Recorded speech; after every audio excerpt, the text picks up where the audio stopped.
Shalom encore une fois, peuple de Dieu. Nous sommes encore là, votre ami, votre frère, votre serviteur, Christian Bachonga. C'est encore avec un grand plaisir que je me retrouve devant de vous pour continuer avec le message. Ce message, comme je l'ai dit autrefois, ce message est subdivisé en 4 parties. Et la première partie, on en a déjà parlé. La première partie est intitulée « Un Seigneur, un lépreux ». Un Seigneur, un lépreux. Mais le grand thème est intitulé « S'il le veut, si tu le veux, si Dieu veut, il peut ». À chaque instant dont Dieu veut, il peut. À chaque volonté de Dieu, s'accompagne toujours du pouvoir de Dieu. À chaque volonté de Dieu s'accompagne du pouvoir de Dieu. Mais aujourd'hui, je serai en train de parler sur un autre sujet, un autre point de ce grand thème qui est intitulé « La prosternation qui déclenche la guérison ». La prosternation qui déclenche la guérison. Dans le livre de Matthieu 8 qu'on a lu, Matthieu 8 du 1er jusqu'au 3e verset, je lis au nom de Jésus. Lorsque Jésus fut descendu de la montagne, une grande foule le suivit. Et voici, un lépreux s'étant approché, se prosternant devant lui, et dit, « Seigneur, si tu le veux, tu peux me rendre pur. » Jésus étendit la main, le toucha, et dit, « Je le veux, sois pur. » Aussitôt, il fut purifié de sa lèpre. Amen. La prosternation qui déclenche le miracle. Dans la vidéo précédente, j'ai pu parler sur un point de se rencontrer avec lui. Quand l'imparfait se rencontre toujours avec le parfait, il y a toujours quelque chose qui laisse. Voilà pourquoi la Bible déclare que tu ne peux pas vivre dans la présence de Dieu et rester la même personne. C'est vraiment impossible. Parce que l'imparfait, quand il s'invite, quand il est invité dans l'ensemble du parfait, l'imparfait, il commence à changer son imperfection. Mais aujourd'hui, je parle de la prosternation.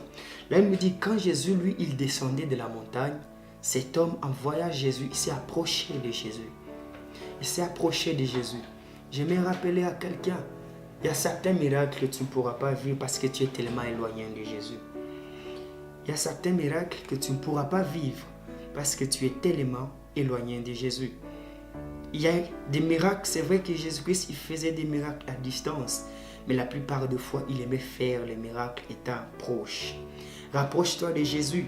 Quand tu te rapproches de ton Jésus, sache bien, peu importe le temps que ta lèpre a duré, la lèpre peut être ta situation, la lèpre peut être ta condition, la lèpre peut être votre difficulté et les situations de la vie qui sont de te compliquer. Sache bien que proche de lui, tout est possible. La rencontre entre le parfait et l'imparfait corrige et résout toujours les problèmes de l'imparfait. Mais la Bible me dit que la deuxième chose que cet homme a fait, il s'est prosterné. Et quand il s'est prosterné, c'était un signe d'adoration, c'était un signe d'humilité, c'était un signe de respect, c'était un signe de simplicité. Il s'est prosterné.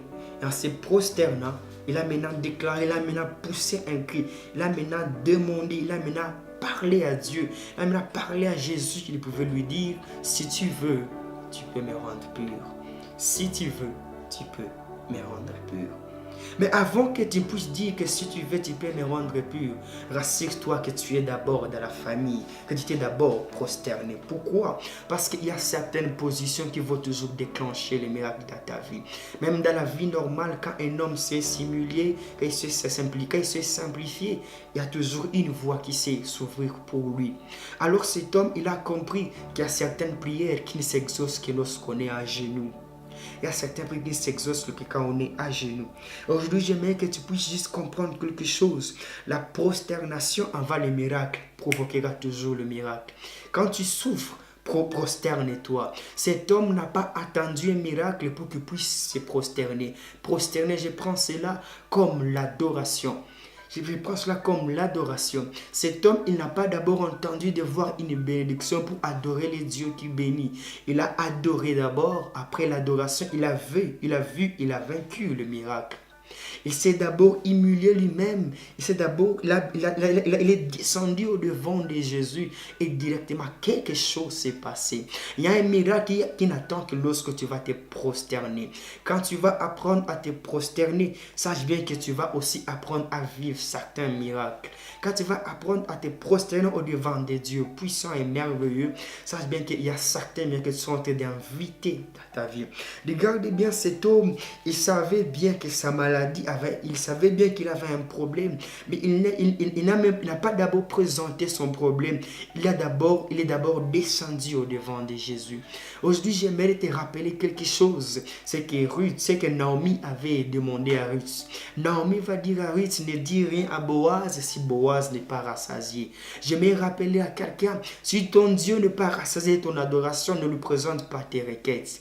Parce qu'il est le Dieu, il est le consommateur de nos louanges et de nos adorations. Boaz, symbole de Dieu. Boaz, symbole d'autorité.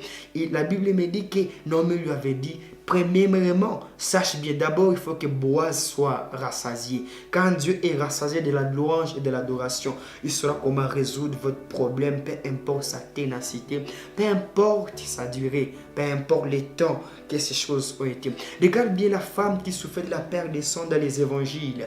La Bible me dit que cette femme, elle avait fait 12 ans, son problème avait duré. Son problème avait duré jusqu'à ce qu'elle avait tout dépensé et tout perdu. Mais écoute ce qui s'est passé. Il s'est rapproché de Jésus. Il a dit, je ne toucherai pas autre partie. Je toucherai seulement les pans de son vêtement. Parce qu'elle a compris une chose. Pour toucher les pans du vêtement de Jésus, il faut d'abord descendre. Il faut d'abord se prosterner. Et dans sa prosternation, un miracle s'est produit. Quand tu vas apprendre à adorer Dieu, peu importe ta situation, il y a quelque chose qui va changer radicalement dans ta vie. Peu importe les années, je dis bien peu importe les années de ta souffrance, une minute d'adoration est assez efficace, assez fort pour résoudre toutes ces choses. Je sais et je le crois aujourd'hui au nom de Jésus que ton problème en réalité ce n'est pas un problème parce que ce problème n'est pas problème au devant de Dieu que nous sommes de prêcher en ce moment. Regardez bien les 24 versets d'Apocalypse. La Bible me dit qu'ils se prosternent et ils jettent leur couronne. Ils ne se prosternent pas lorsqu'ils ont reçu une nouvelle couronne. Non, ils se prosternent, ils jettent leur couronne pour qu'ils reçoivent une couronne après. J'aimerais dire à quelqu'un, il y a un miracle qui va se produire, mais ce miracle attend seulement ta prosternation. Attends que tu puisses te prosterner.